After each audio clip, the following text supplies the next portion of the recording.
Chapters 2021 Blue Heaven Shatters, 2022 Heavenly Court Seeks to Fight, 2023 Inviting Chi-Si, 2024 Strategies of the Three Parties Chapter Start Chapter 2021 Blue Heaven Shatters जल्द high CO ही जियन को जवाब मिल गया।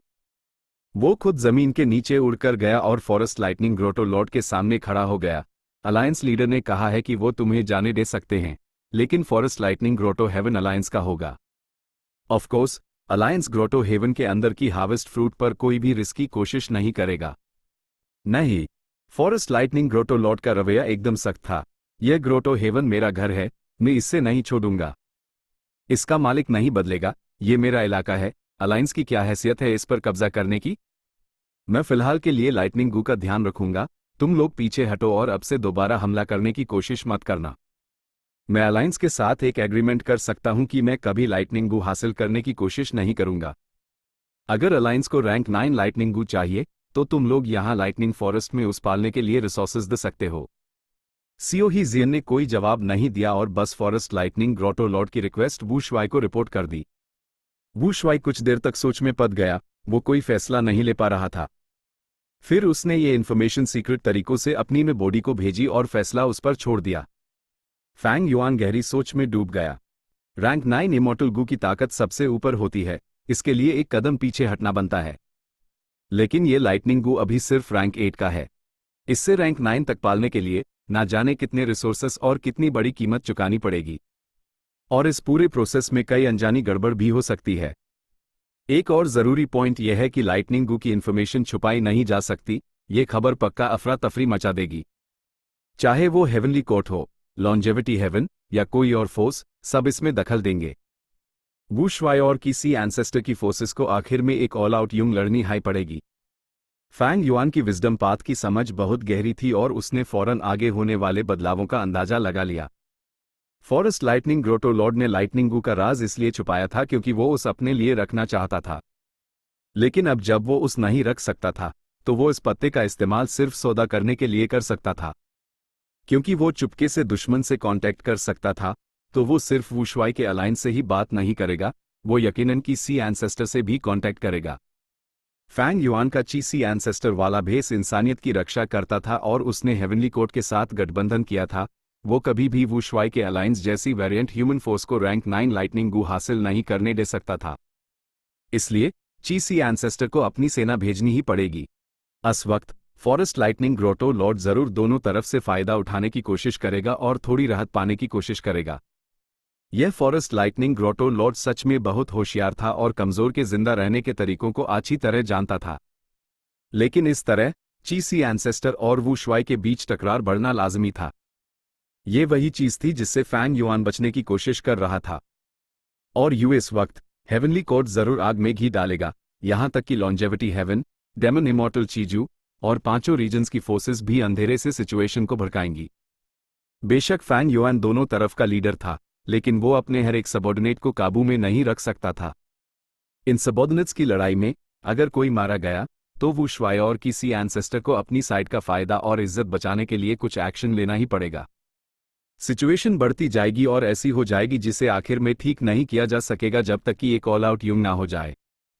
लेकिन अगर Fang yuan ने situation को दबाया तो यह वू शुआई और किसी एंसेस्टर के किरदार से मेल नहीं खाएगा। यह विजडम पाथ गू इमॉर्टल्स की नज़र में बहुत बड़ी कामियों से भरा होगा। हेवनली कोर्ट को शक होने लगेगा और पूरी सिचुएशन और भी खतरनाक हो जाएगी। इसलिए यह मामला सिर्फ एक लाइटनिंग गू जितना आसान नहीं था।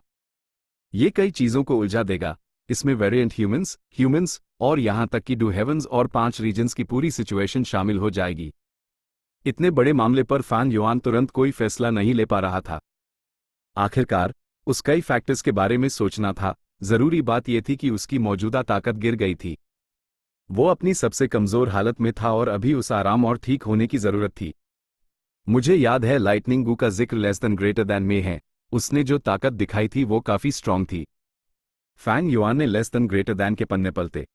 Less than greater then chapter 4 section 30 blazing glory lightning brilliance और मिरियड गोल्ड वंडरस एसेंस को फेट गू ने दूर फेंक दिया था और उन्हें रेंजू को छोड़ने पर मजबूर कर दिया था। वो इमेमोरियल ब्लू हेवन पहुंच गए। रंबल। यहां लगातार बिजली कड़क रही थी। बिजली चमक रही थी। आसमान पर अपनी छाप छोड़ रही थी और बिजलियों का एक जंगल बना रही थी।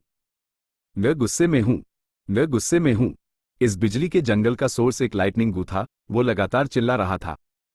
ब्लेजिंग ग्लोरी, लाइटनिंग ब्रिलियंस और मिरियड गोल्ड वंडरस एसेंस बेहद डरे हुए थे। बिजली बहुत तेज थी, अगर एक भी बिजली अनपढ़ गिरी तो वो बुरी तरह जख्मी हो जाते या मर भी जाते। वो बिल्कुल नहीं हिले, इस डर से कि लाइटनिंग गू उन्हें देख लेगा और उन्हें मार डालेगा। उन्होंने सब्र से लाइटनिंग गू के गुस्से के शांत होने का इंतजार किया। जब वो शांत हो जाएगा तब वो हिलेंगे।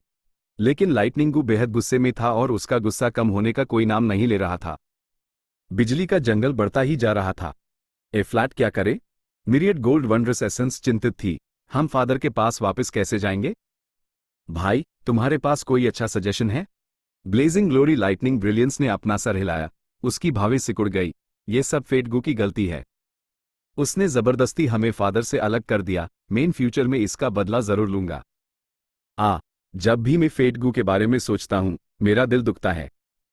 ब्लेजिंग ग्लोरी, लाइटनिंग ब्रिलियंस ने अपनी छाती पकड़ी। उसने पाया कि उसका दिल और भी ज्यादा दुख रहा था। ये कैसे हो सकता है? उसने जल्दी से अपनी छाती खोली और अपने दिल की गहराइयों में देखा। ओह, मेरे दिल में एक गू क्यों है? ब्लेजिंग ग्लोरी, लाइटनिंग ब्रिलियंस हैरान था। कोई हैरानी नहीं कि मेरा दिल लगातार दुख रहा था, ये गू मेरे दिल को काट रहा था। मिरियड गोल्ड वंडरस एसेंस ने भी इस गू कीड़े को देखा। यह लव गू नहीं है? मैंने फादर से इसके बारे में पहले सुना है। नहीं, मेन हेट्रेड गू हूं, गू कीड़े ने कहा।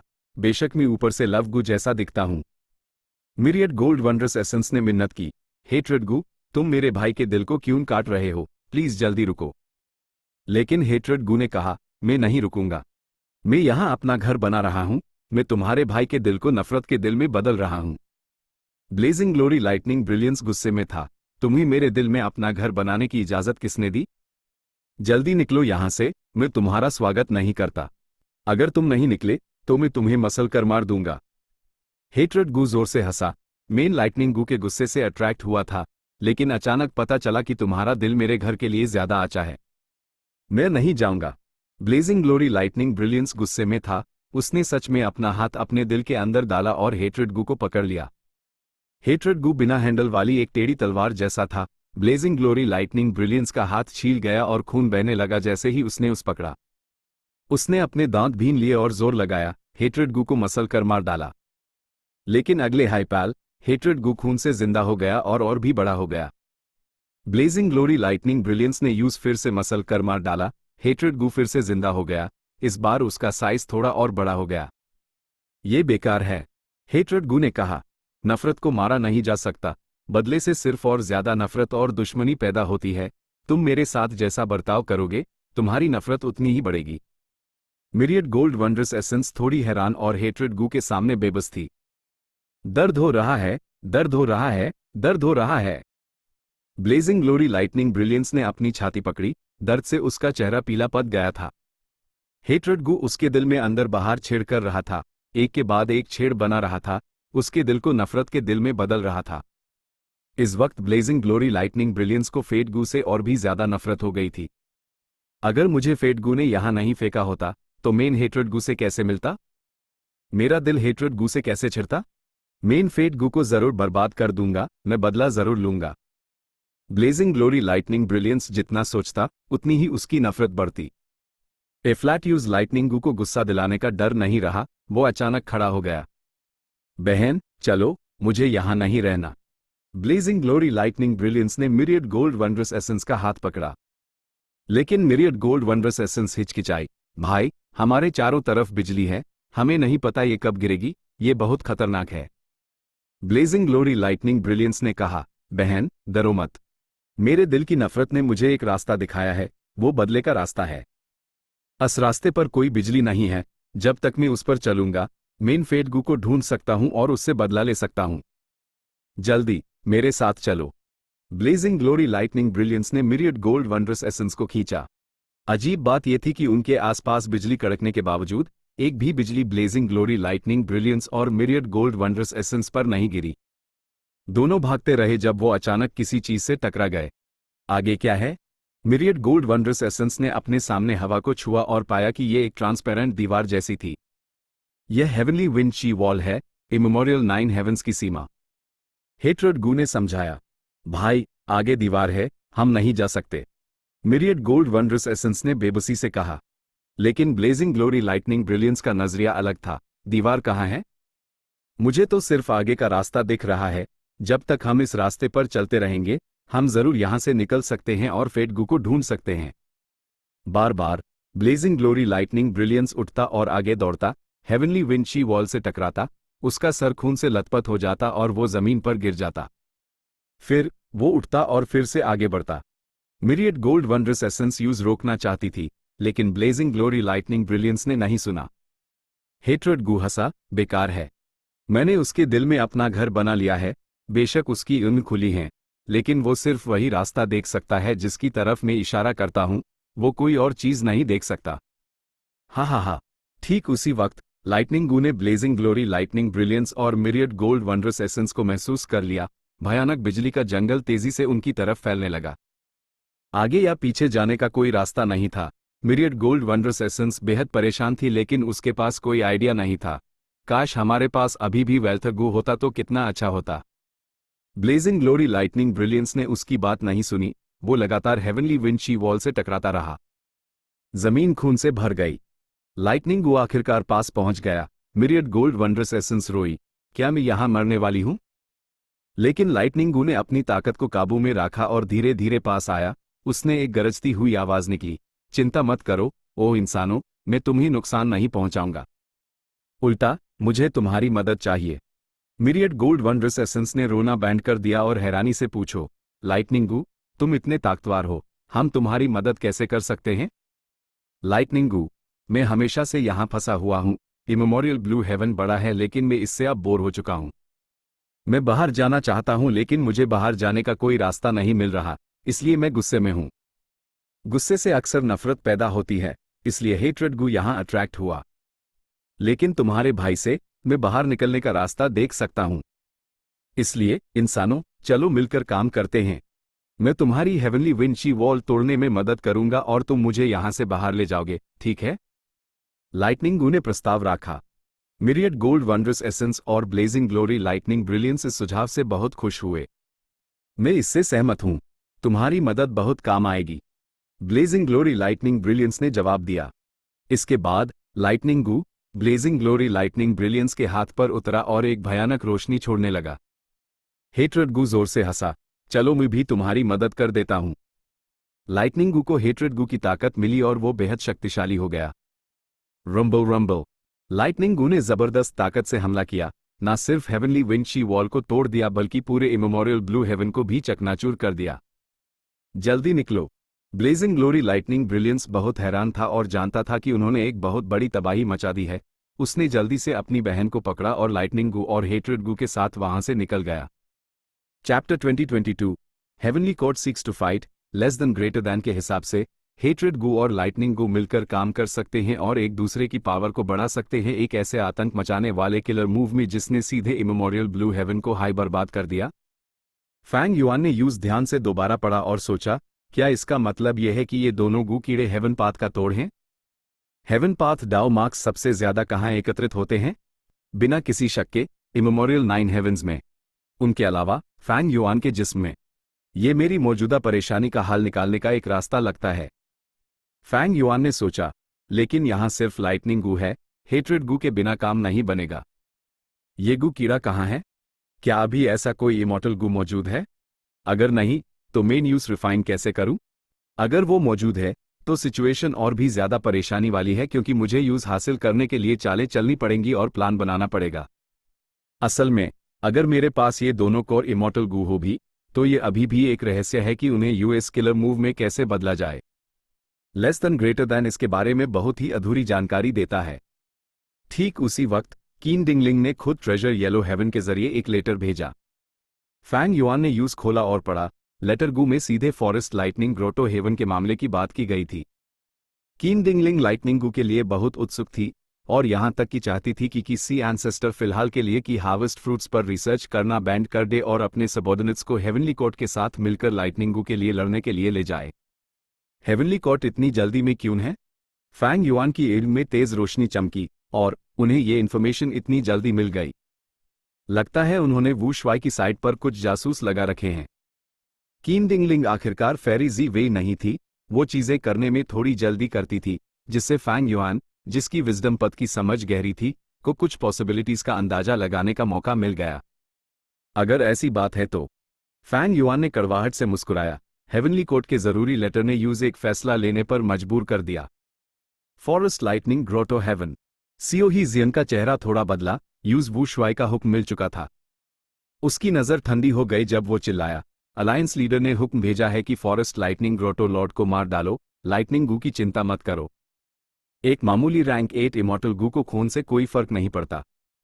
हमें फॉरेस्ट लाइटनिंग ग्रोटो हेवन के सभी गू इमॉर्टल्स को मार डालना है और फिर की हार्वेस्ट फ्रूट से छुटकारा पाने की कोशिश करनी है। ग्रोटो हेवन के रिसोर्सेज की चिंता मत करो, अपनी पूरी ताकत इस्तेमाल करो और काम को कम से कम वक्त में पूरा करो। क्या? ये शब्द सुनकर ना सिर्फ फॉरेस्ट लाइटनिंग ग्रोटो लॉर्ड, बल्कि लेडी कोल्ड ऐश और नाइट हेवनली वुल्फ लॉर्ड भी हैरान रह गए। ये एक फ्यूचर का रैंक 9 इमॉर्टल गू था। वू शुआई ने इतनी आसानी से उस छोड़ दिया? एक पाल के लिए तीनों में से किसी भी इमॉर्टल ने शौक के कारण कोई हरकत नहीं की। Night heavenly wolf lord heavenly court का जासूस था।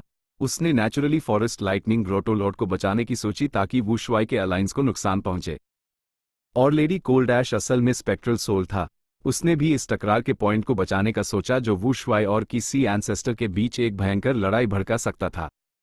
जब तक केओस होगा, उस काम करने के कई मौके मिलेंगे। फॉरेस्ट लाइटनिंग ग्रोटो लॉर्ड अचानक चिल्लाया, सियो ही जियन, इतनी हिम्मत, तुमने एक झूठा हुक्म दिया है।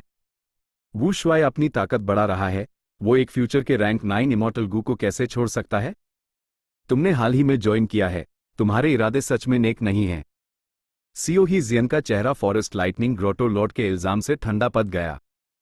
उसने कोई जवाब नहीं दिया, बल्कि लेडी कोल्ड ऐश और नाइट हेवनली वुल्फ लॉर्ड को घूरते हुए बोला, यह हमारे अलायंस लीडर का हुक्म है। तुम लोग एक गद्दार पर विश्वास करोगे या मुझ पर? हमला करो। ये कहकर सियो ही जियन ने दोनों का इंतजार नहीं किया और अकेले ही हमला कर दिया। बम बम बम। किलर मूव्स छोड़ दिए गए, जिससे लाइटनिंग फॉरेस्ट का एक बड़ा हिस्सा बर्बाद हो गया। चार्ज। जमीन के ऊपर मौजूद अलायंस के इमॉर्टल्स को भी सियो ही जियन का ऑर्डर मिल गया और वो वहां आ गए, इस लाइटनिंग फॉरेस्ट को घेरते हुए। जब सिचुएशन ऐसी हो गई, तो लेडी कोल्ड ऐश और नाइट हेवनली वुल्फ लॉर्ड अपने प्लान्स की परवाह नहीं कर सके। उन्होंने आह भरी और हमला करने वाले ग्रुप में शामिल हो गए। वू शुआई, तुम सच में जालिम हो। तुम्हारी सोच बहुत छोटी है, तुम्हारी मौत बहुत बुरी होगी। फॉरेस्ट लाइटनिंग ग्रोटो लॉर्ड जानता था कि वो मरने वाला है और उसने लाइटनिंग गू को बर्बाद करने की पूरी कोशिश करते हुए एक बुरा श्राप दिया। सपने मत देख। अगले हाईपैल, लेडी कोल्ड ऐश अचानक उसके पीछे प्रकट हुई। फॉरेस्ट लाइटनिंग ग्रोटो लॉर्ड सख्त हो गया। लेडी कोल्ड ऐश ने मौके का फायदा उठाया और उसके हाथों से लाइटनिंग गू छीन लिया। ये कौन सा तरीका है? इमॉर्टल्स हैरान रह गए। बेशक स्पेक्ट्रल सोल की समझ का लेवल गिरकर काफी बुरा हो गया था, लेकिन उसके पास अभी भी बहुत से तरीके थे। एक वेनरेबल के अनुभव का अंदाजा आम रैंक 8 गू इमॉर्टल्स नहीं लगा सकते थे। बहुत बढ़िया। सियो ही जियन खुश हो गया। यूज लाइटनिंग गू लेने की कोई उम्मीद नहीं थी, लेकिन कौन सोच सकता था कि वो सच में छीन लिया जाएगा। यह लेडी कोल्ड ऐश की कामयाबी थी और उसकी भी। ए फ्लैट तक उसका वाइस अलायंस लीडर का पैड आधा पक्का हो चुका था। बाकी आधा वू शुआई द्वारा दिए गए काम को पूरा करने पर होगा। फॉरेस्ट लाइटनिंग ग्रोटो लॉर्ड ने पागलों की तरह पलटवार किया। लाइटनिंग गू को बचाने के लिए लेडी कोल्ड ऐश ने जबरदस्ती उसके हमले सहे और जख्मी हो गई। पीछे हटो और लाइटनिंग गू की रक्षा करो। सियो ही जियन जल्दी से मदद के लिए आया। उसने लेडी कोल्ड ऐश के लिए फॉरेस्ट लाइटनिंग ग्रोटो लॉर्ड को रोका। दखलंदाजी से बचने के लिए दूसरे इमॉर्टल्स ने रिसोर्सेज लूटना शुरू कर दिया, जबकि वो सियो ही जियन को अकेले फॉरेस्ट लाइटनिंग ग्रोटो लॉर्ड से लड़ते हुए देख रहे थे। फॉरेस्ट लाइटनिंग ग्रोटो लॉर्ड पहले हाई लेडी कोल्ड ऐश से लड़ चुका था। उसकी हालत अच्छी नहीं थी और उसके लगभग सभी तरीके सामने आ चुके थे। ऊपरी ताकत के हिसाब से सियो ही जियन लेडी कोल्ड ऐश से भी ज्यादा ताकतवर था। इस लड़ाई में कोई सस्पेंस नहीं था और जल्द ही सियो ही जियन ने फॉरेस्ट लाइटनिंग ग्रोटो लॉर्ड को हरा दिया। फॉरेस्ट लाइटनिंग ग्रोटो लॉर्ड हार मानने को तैयार नहीं था और अभी भी भागने की सोच रहा था। लेकिन आसपास के गू इमॉर्टल्स लड़ाई देख रहे थे और उन्होंने फॉरेस्ट लाइटनिंग ग्रोटो लॉर्ड को घेर लिया, जिससे उसके भागने का कोई रास्ता न बचा। फॉरेस्ट लाइटनिंग ग्रोटो लॉर्ड का सर काट दिया गया और फॉरेस्ट लाइटनिंग ग्रोटो हेवन बर्बाद हो गया। अलायंस का की हार्वेस्ट फ्रूट पर एक्सपेरिमेंट इस बार भी फेल हो गया। इसके अलावा, क्योंकि वू शुआई ने लड़ाई को जल्द से जल्द खत्म करने के लिए कहा था, फॉरेस्ट लाइटनिंग ग्रोटो हेवन के ज्यादातर रिसोर्सेज बर्बाद हो गए। हिस्सा लेने वाले गू इमॉर्टल्स सिर्फ बहुत कम रिसोर्सेज हाई एकत्रित कर पाए। सबसे बड़ा फायदा वो जंगली रैंक 8 लाइटनिंग गू था, लेकिन यह साफ था कि इसे अलायंस लीडर वू शुआई को सौंपा जाएगा। फैंग युआन ने काफी देर सोचा और आखिर में समस्या से सीधे निपटने का फैसला किया, फॉरेस्ट लाइटनिंग ग्रोटो हेवन से छुटकारा पाना ताकि टकरार बढ़ ना सके। वू शुआई के तेज फैसले ने न सिर्फ अलायंस के मेंबर्स को हैरान किया, बल्कि हेवनली कोर्ट के प्लान को भी बर्बाद कर दिया। कीन डिंग लिंग को नाइट हेवनली वुल्फ लॉर्ड से फर्स्ट हैंड इन्फॉर्मेशन मिली थी और उसने तुरंत की सी एंसेस्टर से कांटेक्ट किया। फैंग युआन को लेटर मिला। लेटर में कीन डिंग लिंग अभी भी लाइटनिंग गू को हासिल करने पर जोर दे रही थी, भले ही वो पहले हाई वू शुआई के हाथों में आ चुका था। अगर वो लाइटनिंग गू नहीं भी छीन सकते तो उन्हें उस नष्ट करना ही था। लगता है हेवनली कोर्ट लाइटनिंग गू पाने के लिए पूरी तरह से तैयार है। हेवनली कोर्ट के पास लाइटनिंग गू की इमॉर्टल गू रेसिपी होनी चाहिए। अगर ये गू नाश्त हो जाता है तो वो इसे खुद रिफाइन कर सकते हैं। फैंग युआन और भी ज्यादा क्यूरियस हो गया, हेवनली कोर्ट लाइटनिंग गू पाने के लिए इतनी बेचैन क्यों थी? इतने ताकतवर हेवनली कोर्ट को इस इमॉर्टल गू की ऐसी जरूरत क्यों थी? लाइटनिंग गू आखिरकार फेट गू तो नहीं था। फैंग युआन हेवनली कोर्ट की चाल नहीं समझ पाया, लेकिन कीन डिंग लिंग के रवैये ने फैंग युआन के पिछले प्लान को बेकार कर दिया। फैंग युआन ने वू शुआई से फॉरेस्ट लाइटनिंग ग्रोटो हेवन को बर्बाद करवा दिया, लाइटनिंग गू की सुरक्षा की परवाह किए बिना, ताकि दोनों पक्षों के बीच एक जंग को होने से रोका जा सके। लेकिन हेवनली कोर्ट का रवैया यूं मांगने जैसा था, फैंग युआन भी इसे आसानी से माना नहीं कर सकता था। आखिरकार ची सी एंसेस्टर हेवनली कोर्ट का साथी था। ए फ्लैट इससे कैसे निपटना चाहिए? चैप्टर 2023 इनवाइटिंग ची सी प्रोफाउंड लिटरेचर ग्रोटो हेवन। राजधानी शहर सुक्लैन। एक गेस्ट रूम के आंगन में एक किताब घर बनाया गया था। ये किताब घर एक मोर्टल गू हाउस था। ये एक पेट के घर जैसा था, हरी पत्तियों और शाखाओं से ढका हुआ। इस वक्त ली सियोबाई किताब घर के अंदर पालथी मारे बैठा था। एक खूबसूरत लड़की उसके सामने खड़ी थी, वो सू कीहा थी। सू कीहा का चेहरा कुछ गंभीर था। सियोबाई, क्या तुमने सच में अच्छी तरह सोच लिया है? एक विटल गू आसानी से बदला नहीं जा सकता। ली सियोबाई ने मुस्कुराते हुए सर हिलाया। कीहा, ज्यादा चिंता मत करो, मैंने अच्छी तरह सोच लिया है। मुझे कविताएं लिखने में सबसे ज्यादा दिलचस्पी है, इसलिए मेरे लिए पोएट्री गू हाई सबसे अच्छा वाइटल गू है। बस इतना था कि पहले मैं अपना विटल गू बदलने के लायक नहीं था, लेकिन जब इस किताब घर में ऐसी असाधारण शक्ति है और ये मुझे वाइटल गू बदलने में मदद कर सकता है, तो मैं ऐसा मौका कैसे जाने दे सकता हूं? सू कीहा ने आ भरी। जब तुमने फैसला कर ही लिया है तो मैं तुम्हें और नहीं समझाऊंगी। मैं बाहर से तुम्हारी रक्षा करूंगी। ली सियोबाई ने कोई फॉर्मेलिटी नहीं की, सीधे अपनी अर्न बैंड कर ली। जब यूज यह बुक हाउस विरासत मिली, वो राजधानी शहर लौट आया और सू कीहा से मिला। भले ही वो कविता प्रतियोगिता में हार गया था, लेकिन उसने खुद को साबित कर दिया था। सू कीहा ने यूज सुक्लैन में अस्थायी रूप से रहने के लिए आमंत्रित किया।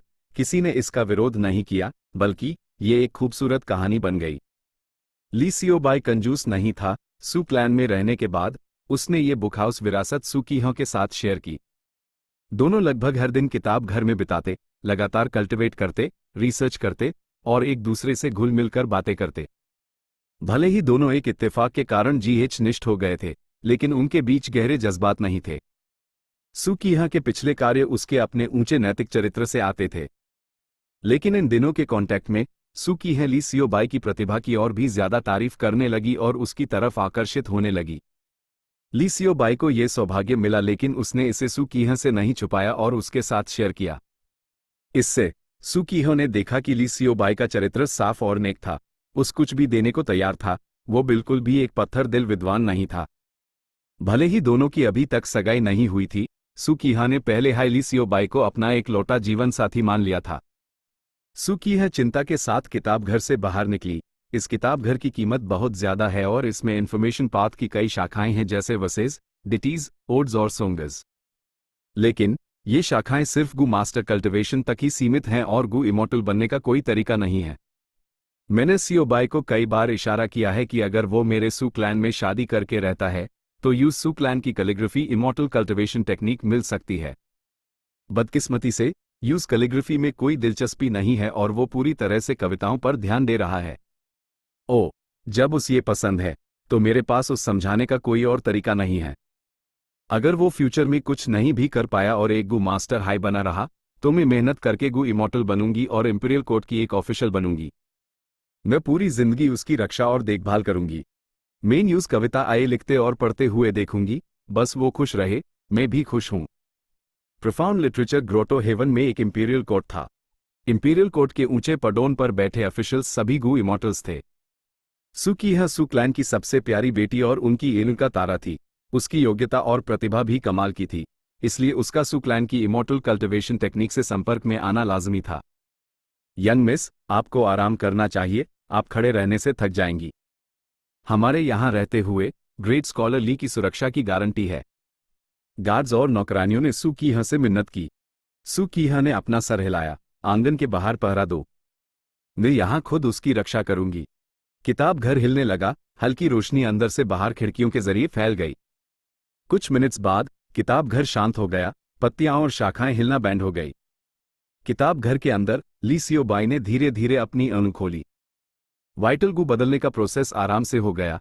ली सियोबाई ने अपने अपच के अंदर देखा और एक दिल जैसा दिखने वाला गू कीड़ा देखा। इसका टेक्सचर लाल जड़े जैसा था और ये सुनहरी रोशनी की एक परत से ढका हुआ था। ये उसका नया वाइटल गू था, रैंक 5 गू कीड़ा, पोएट्री। पोएट्री गू को इन्फॉर्मेशन पाथ में क्लासिफाई किया गया था और ये इन्फॉर्मेशन पाथ कल्टीवेशन की एक साइड ब्रांच से था। इन्फॉर्मेशन पाथ कल्टीवेशन का सबसे आम रूप कस्में और वादे द जैसे सी ओथ गू, माउंटेन प्लेज गू, प्रॉमिस गू, black and white paper goo.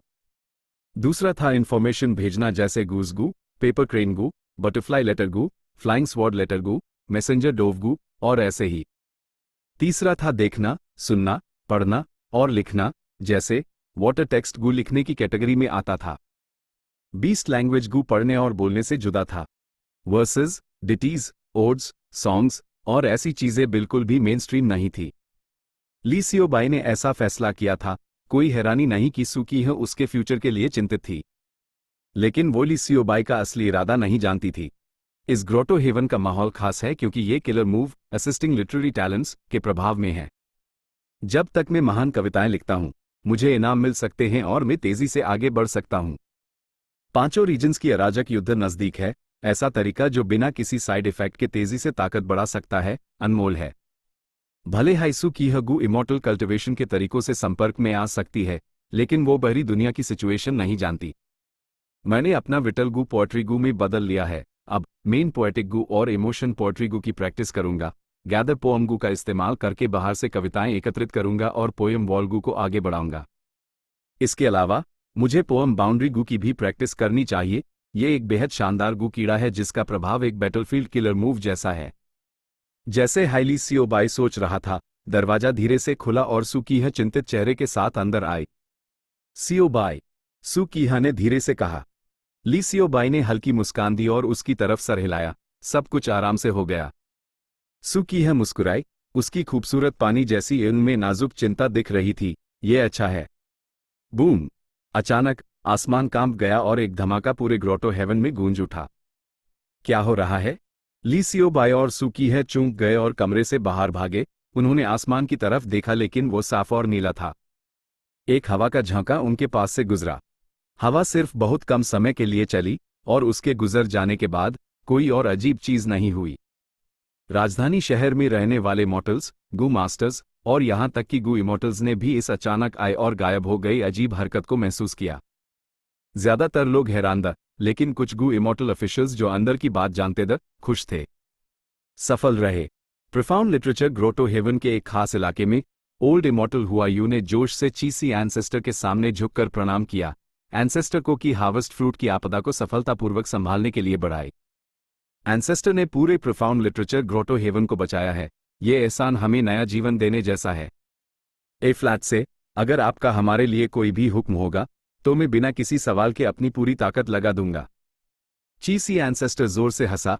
Old immortal हुआयू को उठाते हुए, इतनी फॉर्मेलिटी की जरूरत नहीं है। पास में खड़े इमॉर्टल्स बेहद खुश थे। एंसेस्टर की शक्ति तो दिव्या है। वू शुआई की तरफ ने बार बार टेस्ट किया और कितने सारे ग्रोटो हेवन्स बर्बाद कर दिए। एंसेस्टर ने पहली बार कोशिश की और सफल हो गए। वू शुआई आपका मुकाबला कभी नहीं कर सकता। पता नहीं एंसेस्टर हमारी की हार्वेस्ट फ्रूट की समस्या कब हल करेंगे। हाँ, हमारे ग्रोटो हेवंस के की हार्वेस्ट फ्रूट्स पहले ही बहुत बड़े हो गए हैं और खुद से फटने के करीब आ रहे हैं। गू इमॉर्टल्स ने जोर शोर से तारीफ की और साथ हाई फैंग युआन से अपना काम जारी रखने की गुजारिश की। फैंग युआन ने अपना हाथ हिलाया। यह टेस्ट सफल रहा, लेकिन मुझे इसमें कुछ कमियां महसूस हुई। मुझे इस समस्या को हल करने के लिए 3 दिन तक क्लोज्ड कल्टीवेशन में रहना होगा। इस समय मैं सबके लिए खतरा साफ कर दूंगा, क्या वो और बेहतर नहीं होगा? इमॉर्टल्स खुश हो गए। हम एंसेस्टर की व्यवस्था सुनेंगे। फैंग युआन मुस्कुराया। उसकी इल्म में एक तेज रोशनी चमकी। Heavenly court. जल्द ही कीन डिंगलिंग को यह खबर मिली और उसने तुरंत खुशी जाहिर की। बहुत अच्छा, बहुत अच्छा। मेरा की सी एंसेस्टर के साथ मिलकर काम करने का फैसला सच में सही था। ची एंसेस्टर ने उनकी उम्मीदों को नहीं तोड़ा, न सिर्फ की हार्वेस्ट फ्रूट की समस्या को हल करने का तरीका बनाया, बल्कि एक बार इस्तेमाल करने के बाद सफल भी हो गया। इन्फॉर्मेशन के अनुसार प्रोफाउंड लिटरेचर ग्रोटो हेवन का की हार्वेस्ट फ्रूट न सिर्फ सुरक्षित रूप से हटा दिया गया, बल्कि फल फट गया और एक बेनुकसान की टाइट बन गया जो पूरे ग्रोटो हेवन से गुजरा और ग्रोटो हेवन की बुनियाद को काफी हद तक बढ़ा दिया। कीन डिंगलिंग का मूड बहुत अच्छा था। इस दौरान हेवनली कॉर्ट फेट वॉर में हार के साए से बाहर आ चुका था। कीन डिंगलिंग और दूसरे हेवनली कॉर्ट इमॉर्टल्स की चालों और कोशिशों से एक के बाद एक अच्छी खबरें आ रही थी। पहला, वेरिएंट ह्यूमन फोर्सेस पर लगाम लगाई गई। दूसरा, किंग चू को पकड़ लिया गया। और अब ची हार्वेस्ट फ्रूट का खतरा खत्म हो गया। लेकिन अब क्या हमें पहले हेवनली कॉर्ट में की हार्वेस्ट फ्रूट से छुटकारा पाना चाहिए या लाइटनिंग गू के लिए लड़ने की कोशिश करनी चाहिए? कीन डिंगलिंग अकेले कोई फैसला नहीं ले सकी और हेवनली कोर्ट के इमॉर्टल्स को एक मीटिंग के लिए एकत्रित किया। चीसी एंसेस्टर वकाई एक की पात के महान एक्सपर्ट हैं। इस तरीके से उनकी फोर्स स्थिर और ऐसी पोजीशन में होगी जिसे कोई तोड़ नहीं सकता। वुशवाई का अलायंस अभी भी अलग अलग तरीकों पर एक्सपेरिमेंट कर रहा है। उनकी की पात की समझ बहुत कम है। जब तक कि सी एंसेस्टर कुछ समय के लिए ताल मटोल करता है, हो सकता है लड़ाई शुरू करने की जरूरत ही ना पड़े और वुशवाई का अलायंस अपने आप टूट जाएगा। कीन डिंगलिंग ने इस आशावादी प्लान पर अपना सर हिलाया। वुशवाई एक शक्तिशाली व्यक्ति है। अगर एक खरगोश को भी कोने में धकेल दिया जाए तो वो काट लेगा, ये तो फिर भी एक ड्रैगनमैन है। जैसे हाईयूज ये खबर मिलेगी, वो तुरंत अपनी सेना लेकर की सी एंसेस्टर से लड़ने आ सकता है। ये सही है। ची सी एंसेस्टर सुरक्षित रूप से की हार्वेस्ट फ्रूट्स को हटा सकता है, लेकिन वुशवाई नहीं। उनकी लड़ाई जितनी देरी से होगी, उतना हाई वुशवाई के लिए नुकसानदेह होगा। बहुत ज्यादा संभावना है कि वुशवाई अपनी सेना भेजे देगा। इस केस में हमें समय से पहले काम करना होगा और किसी एंसेस्टर से हेवनली कॉर्ट में की हार्वेस्ट फ्रूट को हल करने के लिए कहना होगा। तुम सही कह रहे हो। एक बार लड़ाई शुरू हो गई तो चीसी एंसेस्टर बहुत सारे मामलों से नहीं निपट पाएगा। यूज वुशवाई के पूरे जोर से किए गए हमले को सहना पड़ेगा। सिचुएशन पहले से ही आग और पानी जैसी है। एक बार शुरू होने के बाद लड़ाई आसानी से नहीं रुकेगी और ये सच में एक जीने मरने की लड़ाई हो सकती है। कीन डिंगलिंग ने 9 स्पिरिचुअल फेरी की तरफ देखा। हेट्रेड गू का रिफाइनमेंट कैसा चल रहा है? 9 स्पिरिचुअल फेरी ने अपना सर हिलाया। हाल ही में एक ब्रेक थ्रू हुआ है। हेट्रेड गू की स्थिति बेहद अजीब है। ये पहले हाई किंग चू में मिल चुका है। हमें हाल ही में हेट्रेड गू को रिफाइन करने का एक तरीका मिला है। हेट्रेड गू को रिफाइन करने में काफी समय लगेगा, लेकिन अच्छी खबर यह है कि अगर हम सफल हो गए तो हम किंग चू को भी कंट्रोल कर सकते हैं। कीन डिंगलिंग ने सर हिलाया। जब तक हेट्रेड गू पूरी तरह से हासिल नहीं हो जाता, लाइटनिंग गू को छीने में जल्दी करने की कोई जरूरत नहीं है। हम इस खबर को जितना हो सके छुपाएंगे और की सी एंसेस्टर को चुपके से हेवनली कोर्ट आने और की हार्वेस्ट फ्रूट से निपटने के लिए आमंत्रित करेंगे। इस काम को पूरा करने के बाद हम फिर वुशवाई से लड़ेंगे। इमॉर्टल्स को कोई आपत्ति नहीं थी, लेकिन हम किसी एंसेस्टर को इनाम में क्या देंगे? एक गू इमॉर्टल ने पूछा। ये मुश्किल नहीं है। चीसी एंसेस्टर मेरे हेवनली कोर्ट के खजाने में मौजूद की पात इमॉर्टल गू में बहुत दिलचस्पी रखते हैं। पिछले लेटर्स में उन्होंने बार बार इन ची पात इमॉर्टल गू को उधार मांगा था, लेकिन मैंने हामी नहीं भरी और बहाने बनाती रही। कीन डिंगलिंग मुस्कुराए। एक और गू इमॉर्टल ने जोड़ा, हमें एक और व्यक्ति से भी सावधान रहना होगा, डेमन इमॉर्टल चीजू। कीन डिंगलिंग ने सर हिलाया। मैंने इसके बारे में भी सोचा है। ये डेमन भी एक की पात का महान एक्सपर्ट है। अगर वो वुशवाई के साथ मिल जाता है तो ये दोनों पक्षों की स्थिति को फिर से संतुलित कर देगा। वो एक बहुत बड़ा खतरा है। डेमन इमॉर्टल चीजुए को ट्रैक करना मुश्किल है। कौन जाने वो अब कहाँ चला गया है। वो अभी अभी जिंदा हुआ है और वर्तमान युग के विभिन्न पथों से परिचित नहीं है। वो अभी ट्रेजर येलो हेवन में की पाथ इमॉर्टल मटेरियल्स खरीद रहा है और हर पथ की विरासतों के बदले में एक्सचेंज कर रहा है। वो गु मास्टर विरासतें भी ले रहा है। वू शुआई के पास उसके साथ सौदा करने के लिए चीजें हैं। कीन डिंग लिंग ने एक बार फिर जोर दिया, तो अभी का प्लान यह है कि हम तुरंत की सी एंसेस्टर को हेवनली कोर्ट आने का न्योता दें, इंफॉर्मेशन को छुपाते हुए और हर एक सेकंड बचाने की कोशिश करते हुए। Chapter 2024 strategies of the three parties. Dragon palace के अंदर माहौल भारी था। हालात ऐसे हो गए हैं, तुम सब इस बारे में क्या सोचते हो? वू शुआई अकेले बैठे हुए उन्होंने अलायंस के इमॉर्टल्स को इकट्ठा कर लिया था और उन्हें की सी एंसेस्टर के प्रोफाउंड लिटरेचर ग्रोटो हेवन में किए गए कामों के बारे में बता दिया था। हेवनली कोर्ट ने इन्फॉर्मेशन को छुपाने की हर कोशिश की, लेकिन उसी समय वू शुआई ने डू हेवंस अलायंस के सभी गो इमॉर्टल्स को सूचित कर दिया। इस डरावने खबर को सुनने के बाद प्रतिक्रिया बहुत बड़ी थी, क्योंकि सभी इमॉर्टल्स के चेहरे बदल गए थे। क्या ये सच है? आइस क्रिस्टल इमॉर्टल मोनार्क ने तुरंत पूछा। फिर उस समझ आया कि उसने क्या कह दिया। उसका चेहरा पीला पड़ गया। मेन लॉर्ड अलायंस लीडर पर सवाल नहीं उठा रहा हूं, लेकिन ये सच में बहुत अचानक और हैरान करने वाला है। वू शुआई ने ठंडी आह भरी। मुझे तुमसे झूठ बोलने की क्या जरूरत है? ये ठीक नहीं है। सियो ही जियन का चेहरा गंभीर था। ची सी एंसेस्टर एक की पाथ का महान एक्सपर्ट है। जब डेमन इमॉर्टल चीजू एक की हार्वेस्ट फ्रूट का इस्तेमाल करके जिंदा हो सकता है, तो इस बात का भी पूरा चांस है कि सी एंसेस्टर अन खतरनाक की हार्वेस्ट फ्रूट से छुटकारा पा सकता है। अगर दुश्मन के पास की हार्वेस्ट फ्रूट से छुटकारा पाने का तरीका है, तो इस सिचुएशन में उनका पूरा पलड़ा भारी होगा। बिल्कुल बिल्कुल। ए फ्लैट, हम क्या करें? मेरे कबीले के ग्रोटो हेवन का की हार्वेस्ट फ्रूट पहले ही बहुत बड़ा हो चुका है। अगर हम उससे छुटकारा नहीं पाते तो वो जल्दी फट जाएगा। लेकिन हमारे एक्सपेरिमेंट्स एक बार भी सफल नहीं हुए। हम पहले ही कई ग्रोटो हेवंस बर्बाद कर चुके हैं। ची सी एंसेस्टर के साथ शांतिपूर्ण समझौता करना हमारे लिए नामुमकिन है। हमें सावधान रहना चाहिए कि वो इस मौके का फायदा उठाकर हम पर हमला ना कर दें। इमॉर्टल्स ने चर्चा की और उनके लहजे में डर और घबराहट थी। स्पेक्ट्रल सोल, जो लेडी कोल्ड ऐश का भेस धरे उनके बीच खड़ा था, चुपके से खुश हो रहा था। वो चाहता था कि जंग जल्द से जल्द शुरू हो। अगर गड़बड़ी होगी तो यूज एक्शन लेने का एक बेहतरीन मौका मिलेगा। नाइट हेवनली वुल्फ लॉर्ड ने बाकियों जैसा ही रवैया दिखाया, लेकिन वो अंदर से खुश था। वो पहले हाई हेवनली कोर्ट में शामिल हो चुका था। ये सिचुएशन उसके लिए बहुत फायदेमंद थी। इस हद तक घबरा रहे हो? कितनी शर्म की बात है। गु कबीले के लीडर ने अचानक चिल्लाया। सब उसकी तरफ देखने लगे। बेशक गु कबीले का लीडर डू हेवंस अलायंस में शामिल हो गया था, लेकिन वो हमेशा चुप रहता था। लेकिन सब जानते थे कि वो वू शुआई के सबसे करीबी इंसान था। वू शुआई के विश्वास के मामले में वो आइस क्रिस्टल इमॉर्टल मोनार्क और सियो ही जियन, जो दोनों वाइस अलायंस लीडर्स से भी आगे था। गु कबीले के लीडर ने अचानक बोला। सियो ही जियन अंदर से हिल गया जब उस कुछ समझ आया। उसके बोलने से पहले आइस क्रिस्टल इमॉर्टल मोनार्क पहले ही पहल कर चुका था। जब तक लॉर्ड अलायंस लीडर यहां हैं, हमें डरने की कोई जरूरत नहीं है। इस जीवन और मृत्यु के नाजुक मोड़ पर मेन लॉर्ड अलायंस लीडर का अनुसरण करने और उनके आदेशों को सुनने के लिए तैयार हूं। सियो ही जियन ने मन हाय मन गाली दी, लेकिन उसने जल्दी से पीछा किया। मेन लॉर्ड अलायंस लीडर के फैसले को सुनूंगा। वू शुआई ने हल्का सा सर हिलाया, गुस्से से बोला। अभी सिचुएशन नाजुक है। अगर हम यहां बैठे इंतजार करते रहे तो हम जरूर खत्म हो जाएंगे। इसका कोई अपवाद नहीं है। हमें अब अपनी पूरी ताकत से लड़ना होगा ताकि जिंदा रहने की कोई उम्मीद बचे। वो लॉग की हार्वेस्ट फ्रूट को इसलिए खत्म कर पा रहे हैं क्योंकि उनके पास की सी एंसेस्टर का तरीका है। जब तक हम अपनी पूरी कोशिश करते हैं और की सी एंसेस्टर को मार देते हैं, हमें पूरी जीत हासिल होगी।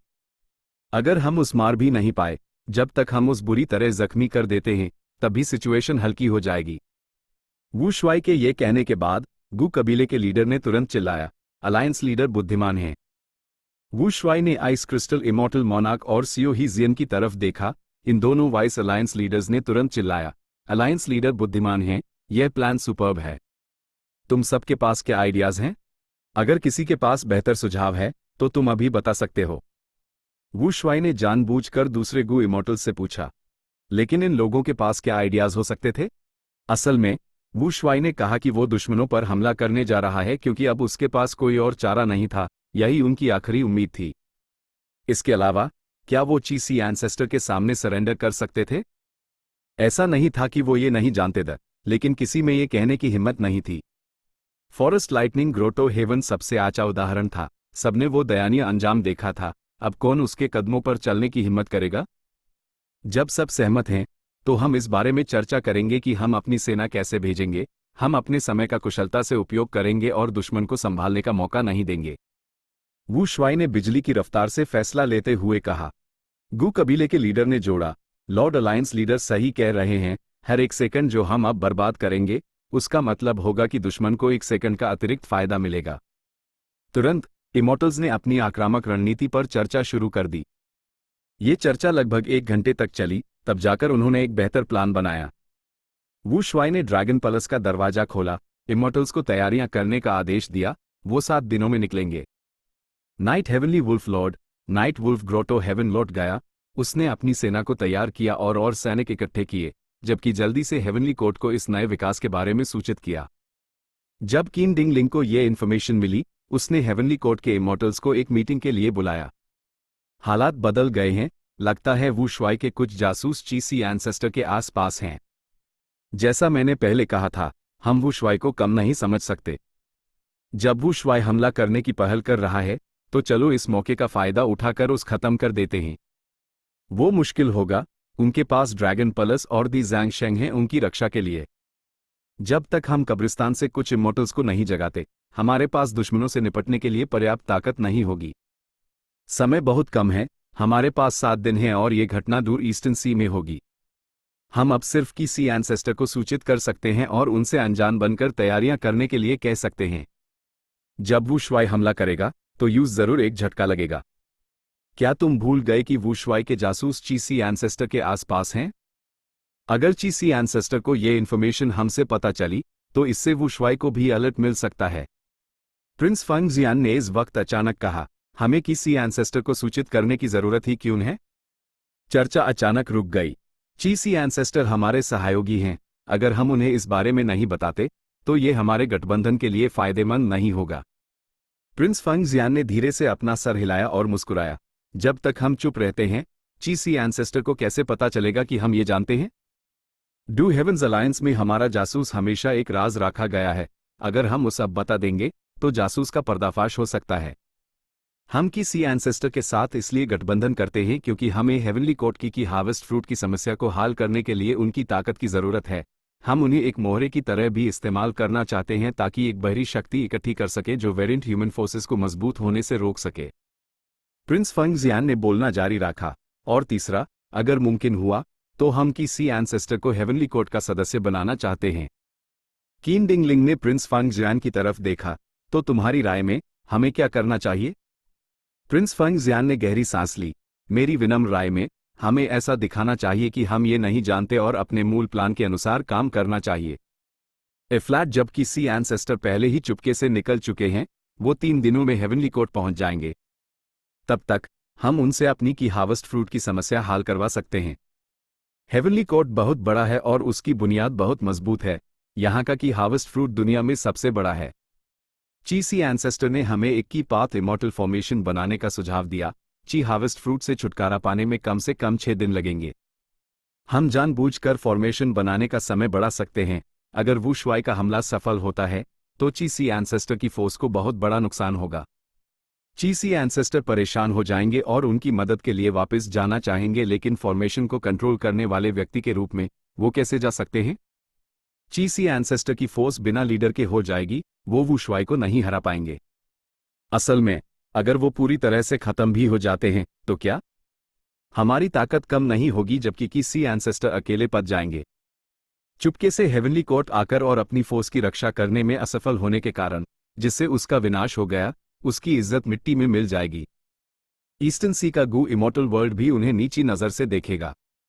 कौन ऐसे व्यक्ति का सम्मान करेगा जो दूसरे रीजन्स की फोर्सेस की मदद करते हुए जंग से गायब हो जाता है? इस पॉइंट पर चीसी एंसेस्टर समझ जाएंगे कि ईस्टर्न सी में उनका स्टेटस कभी वापस नहीं आएगा। तब तक हमें कोई चिंता नहीं होगी। हम उनके लिए बदला लेने के लिए लोग भेजे सकते हैं। इस प्रक्रिया के दौरान हम उन्हें तर्क और भावना से प्रभावित कर सकते हैं, भविष्य के लाभों का लालच देकर। मुझे यकीन है कि उन्हें हेवनली कोर्ट में शामिल करने का एक बहुत अच्छा चांस है। इमॉर्टल्स चुप वो एक दूसरे को देख रहे फिर प्रिंस फंग जियान की तरफ देखने लगे। इस पल सभी इमोर्टल्स की नज़र पहले जैसी नहीं थी। प्रिंस फंगजियान की रणनीति सुनने के बाद उसके प्रति उनका नजरिया पूरी तरह से बदल गया था। प्रिंस फंगजियान के हाथ उसकी पीठ के पीछे उसने बोलना बैंड कर दिया और मुस्कुराया। ये स्कीम बहुत ही जालिम थी। यहाँ मौजूद किसी भी गु इमोर्टल ने इसके बारे में नहीं सोचा था सिवाय उसके। इसका कारण उसके अपने जीवन के अनुभव थे। प्रिंस फंगजियान स्पिरिट एफिनिटी हाउस से आया था। उस शुरुआत में नॉर्दर्न प्लेन्स में विकास करने के लिए एक जासूस के रूप में इस्तेमाल किया गया था। कई सालों बाद वो रैंक 8 बन गया और गोंग कबीले में शादी भी कर ली। वो नॉर्दर्न प्लेन्स में सेंट्रल कॉन्टिनेंट से आया सबसे मजबूत जासूस था। हेवनली कोर्ट के गु इमोर्टल्स ओवरलॉर्ड्स बनने के बहुत आदी हो गए थे। उनकी सोच भी बहुत स्थिर हो गई थी। लेकिन यहाँ के सभी इमोर्टल्स रैंक 8 एलीट्स वो जल्दी समझ गए कि प्रिंस फंगजियान का प्लान हेवनली कोर्ट के लिए सबसे ज्यादा फायदेमंद था। भले हाई वू शुआई जीत का दावा करे तो क्या, सिर्फ 2 हेवंस के ग्रोटो हेवंस को नुकसान होगा। अगर ईस्टर्न सी भी जंग में शामिल हो जाता है तो उसकी बुनियाद पर कोई असर नहीं पड़ेगा। भले हाई ईस्टर्न सी का राइचस पाथ उखाड़ जाए, वो सिर्फ एक रीजन होगा। मानवता अभी भी दुनिया की शासक रहेगी। ठीक है। कीन डिंगलिंग ने सबके चेहरों के भाव देखे और एक फैसला लेते हुए कहा, हम प्रिंस फंगजियान के प्रस्ताव के अनुसार काम करेंगे। Chapter and.